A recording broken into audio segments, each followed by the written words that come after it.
Boker Tov, que ces paroles de Torah soient pour la guérison rapide de Moshe Raphaël Nissim Ben Kamil, ainsi pour la guérison rapide de Rivka Bat Menana Kakadosh Baruch Hu, et on voit une guérison rapide.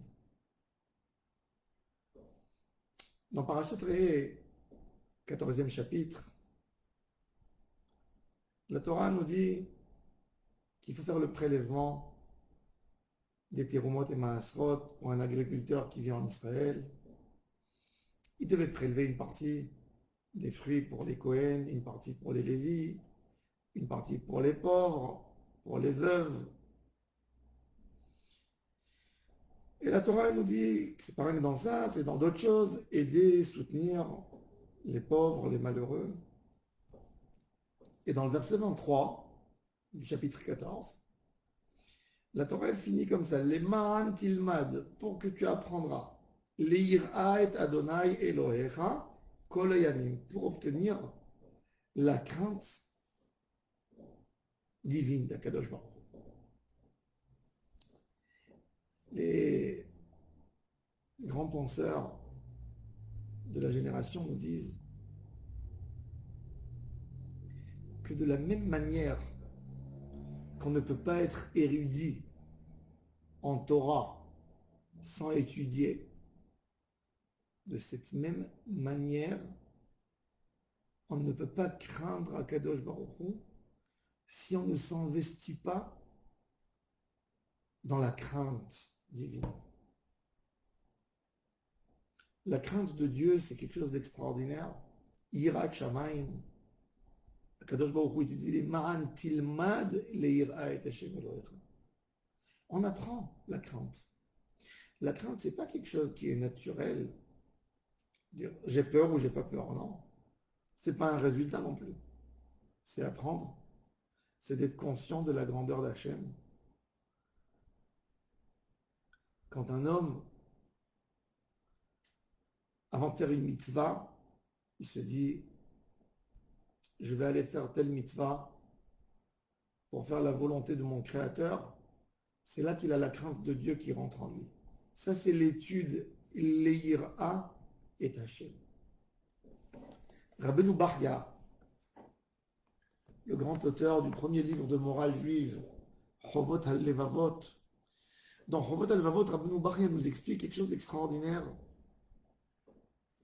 Ce qu'Akadosh Baruch Hu veut de nous en réalité, c'est le cœur, c'est pas les actions. Akadosh Baruch Hu veut notre cœur. Un homme qui aime sa femme, une femme qui aime son mari, ils veulent le cœur, pas rien que les actions. Les actions expriment et montrent peut-être des fois, souvent, ce qu'on pense dans le cœur. Mais le plus important, c'est le cœur. C'est la base de toute la Torah. La crainte d'Hachem, elle n'est pas dans l'action, elle est dans le cœur. Et on voit que quoi? Que tu vas prélever, tu vas faire des mitzvot. Pourquoi? Pour arriver à la crainte d'Hachem. C'est-à-dire que les actes vont t'aider à obtenir la crainte d'Hachem qui est dans le cœur. Le Icar, l'essentiel de la avodat d'Hachem, c'est dans le cœur. Et pourquoi la Torah nous a donné autant de mitzvot? Qu'on les fait avec des actes, avec les mains, avec la bouche, avec nos yeux, avec nos pieds, avec notre argent, etc. Pourquoi? Parce que Akadosh Baruch Hu connaît l'être humain. Il connaît son attachement au matérialisme.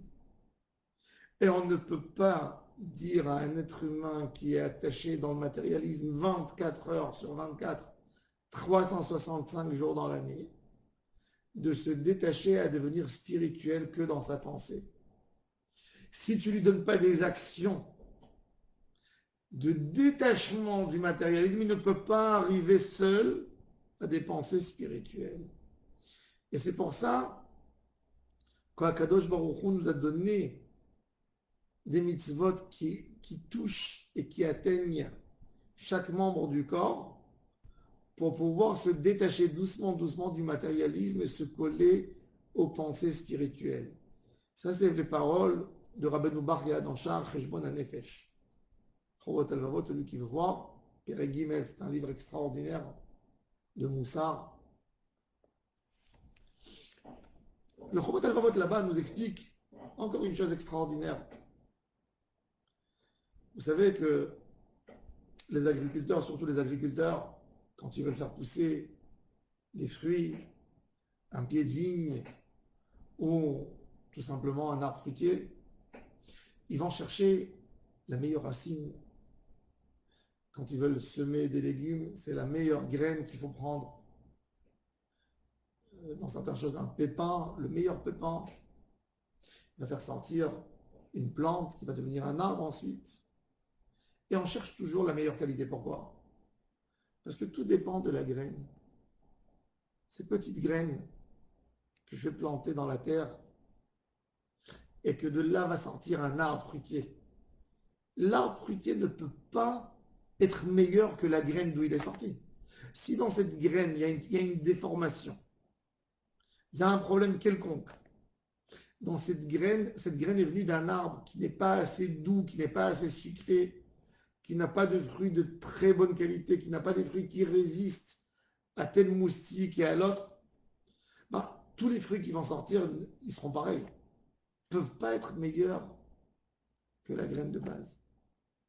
Et comme la graine, c'est la base de notre Yirat Shamayim, la mitzvah que nous allons faire, elle va aider pour semer la graine de la Yirat Shamayim qui va s'installer dans nos esprits.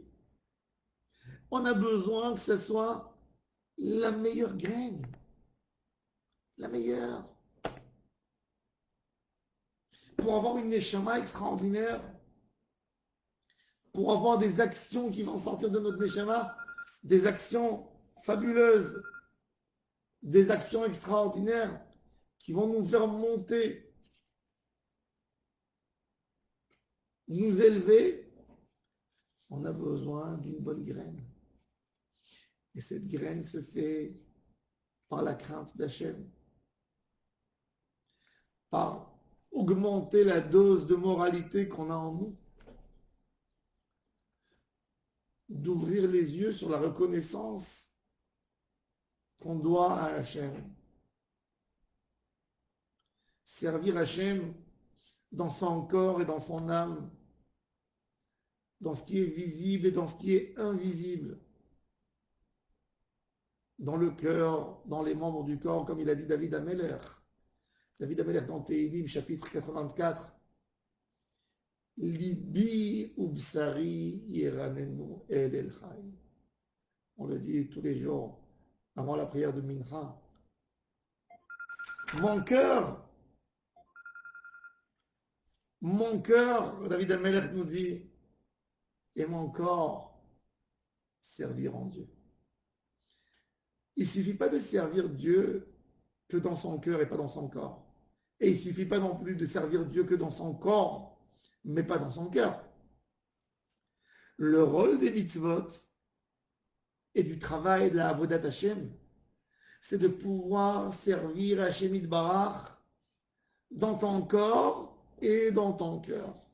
Commencer par le corps, ensuite arriver au cœur, donner le cœur pour Hashem.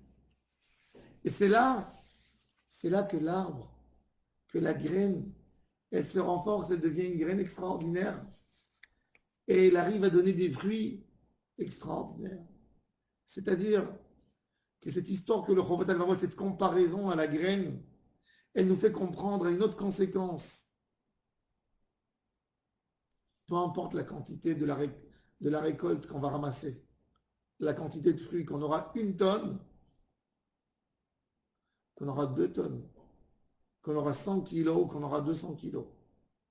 Un figuier qui donne des figues vertes ne peut pas donner des figues noires.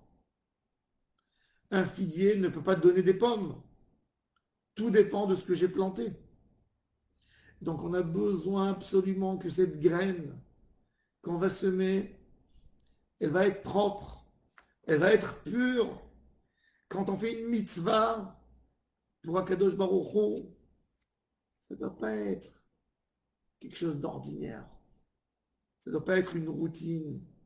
Ça ne doit pas être quelque chose qu'on le fait parce que, bon, c'est l'habitude. Ça doit être avec une crainte d'Hachem. Ça doit être avec une kavana, une bonne pensée. Quand une femme allume les bougies de Shabbat, elle dit, je veux recevoir sur moi la lumière, la kedusha du Shabbat, la bonne ambiance dans la maison. De la même manière que la lumière nous sert pour pouvoir vérifier où c'est sale. C'est un moment où je vais nettoyer mon esprit, ma neshama, ma prière sera éclairée, mon shalom bayit sera éclairé, mon visage sera éclairé avec mes enfants, tout ça, avec une petite kavana de l'allumage des bougies des Shabbat. Quand je viens faire la tfila, Kadosh Baruch Hu, la prière, je vais dire à Hachem, Hachem, je vais verser mon cœur devant toi, je vais me coller à toi, je vais t'aimer, et je vais sentir avec cette force pour pouvoir aimer mon entourage, pour pouvoir apprécier le monde que tu as créé pour moi. Combien de choses on peut arriver si on pense un peu sur la mitzvah?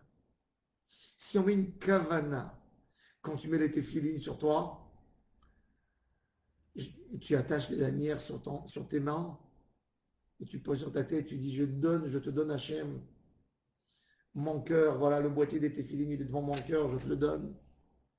Je te donne mes pensées, mon cerveau. Et quand tu mets le talit sur toi, Hachem, j'ai envie de sentir que tu me couves. Je me sens couvé par toi. Jamais je te quitterai. Combien de belles pensées on peut arriver en faisant des mitzvot, mais ça c'est des petites pensées. Je ne parle même pas sur les grandes pensées des contes de la Kabbalah et des mitzvot. Il y a tellement de choses qu'on peut arriver et améliorer la graine, améliorer cette graine. Et ça vient avec l'étude, ça vient avec une pensée. Quand tu fais une mitzvah, comprends pourquoi tu fais cette mitzvah. Quel est le but de cette mitzvah? Chaque membre, il a une mitzvah. Il y a 613 mitzvot, il y a 613 membres, veines, corps que l'homme est là-dedans. Et chaque partie du corps, 613 parties dans le corps, que chaque partie est liée à une mitzvah pour donner cette partie du corps, pour le soumettre à Hachem. Hachem nous aide, qui voit cet effort et qui nous donne la sagesse pour comprendre comment s'attacher à lui, pour apprendre à s'attacher, pour apprendre la Hirat Shamayim, et pour que la Hirat Shamayim, la crainte de Dieu, fasse sur nous un effet et améliore nos actions, nos comportements, notre vie. Et évidemment, ça va influencer notre entourage et ainsi le monde entier. Je souhaite à tous et à toutes une excellente journée, Aslacha dans tout ce que vous faites. Amen. Amen.